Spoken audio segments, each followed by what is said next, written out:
Il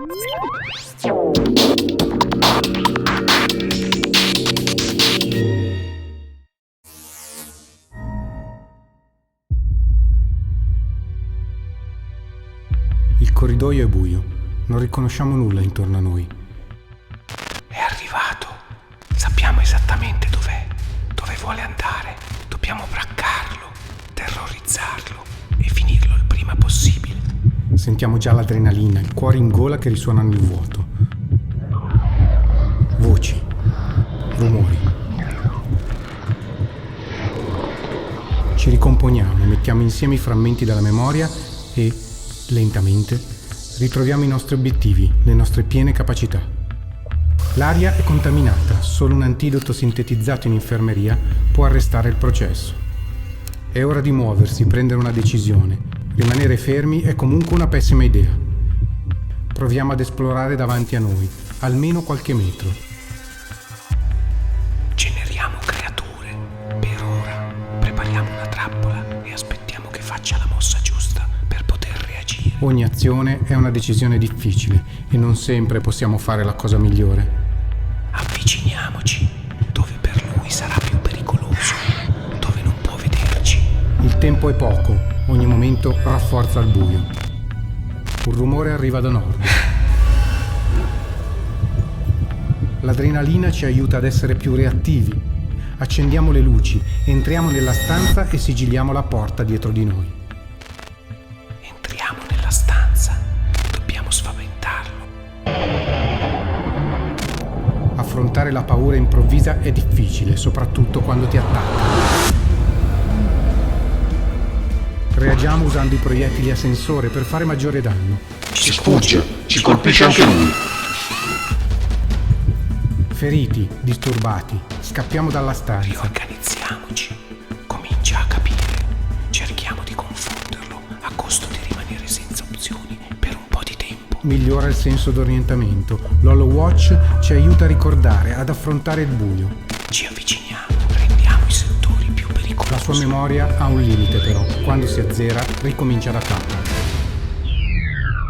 Dobbiamo raggiungere la sala del generatore. È una sensazione, ma sentiamo di essere vicini. Decisioni, pianificazione e il rischio di lasciargli troppa libertà. Stiamogli addosso, continuiamo a muoverci. Entriamo, interagiamo con il sistema e riusciamo ad accendere le luci quasi dappertutto su questo livello. Troviamo equipaggiamento e guadagniamo un po' di tempo. È ora di correre. Attacchiamo le luci, riportiamolo al buio. Prendiamo dei rischi, affrontiamo il buio e aumenta la paura. Le creature ci stanno braccando, sempre più vicine, le munizioni si esauriscono, gli equipaggiamenti sono al limite. Abbiamo affrontato di tutto. Siamo allo stremo delle forze, ma il livello è quello giusto. L'infermeria è la prossima stanza. Ora però sta arrivando dove voleva, non possiamo permetterglielo. Che ogni creatura si precipiti in quella stanza. Abbiamo poco tempo per sintetizzare l'antidoto. I portelloni saldati non li fermeranno a lungo. Sfondiamo i portelloni e facciamola finita.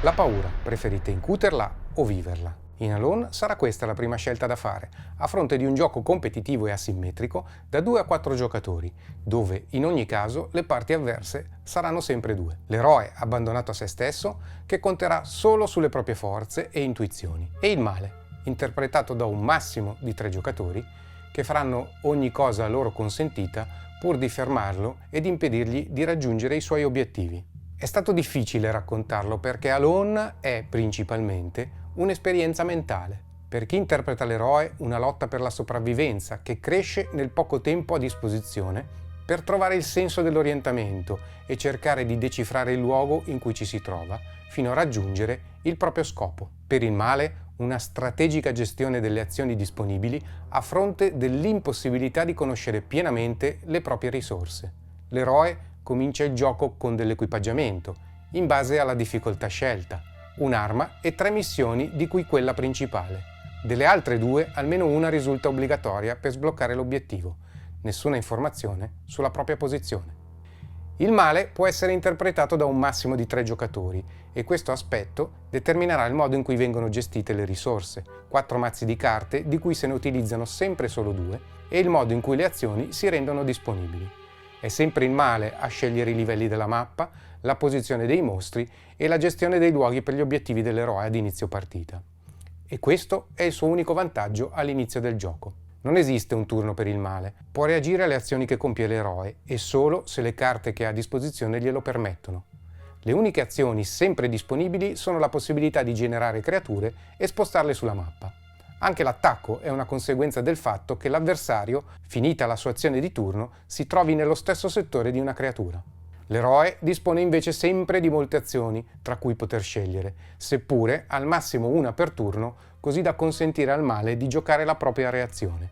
I livelli sono al buio e niente è mai visibile del tutto. La gestione dell'illuminazione è fondamentale per entrambi, laddove traggono vantaggio uno dal buio e l'altro dalla luce. Grazie all'esplorazione ed agli scontri, l'eroe guadagna equipaggiamento ed esperienza che lo rendono più sicuro, ma non meno vulnerabile, in quanto ogni risorsa, ogni munizione è destinata a finire. Alone è un'esperienza completamente diversa per i 2 ruoli vissuti.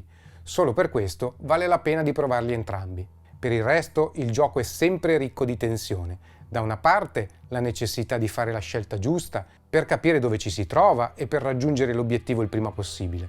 Dall'altra l'opposizione, la tattica e la strategia per ostacolare e cercare di essere sempre un passo avanti all'avversario. Tutto finisce in una rincorsa ai limiti delle capacità di entrambi. Grazie per avermi seguito. Se avete piacere lasciate un commento e iscrivetevi al canale. Alla prossima!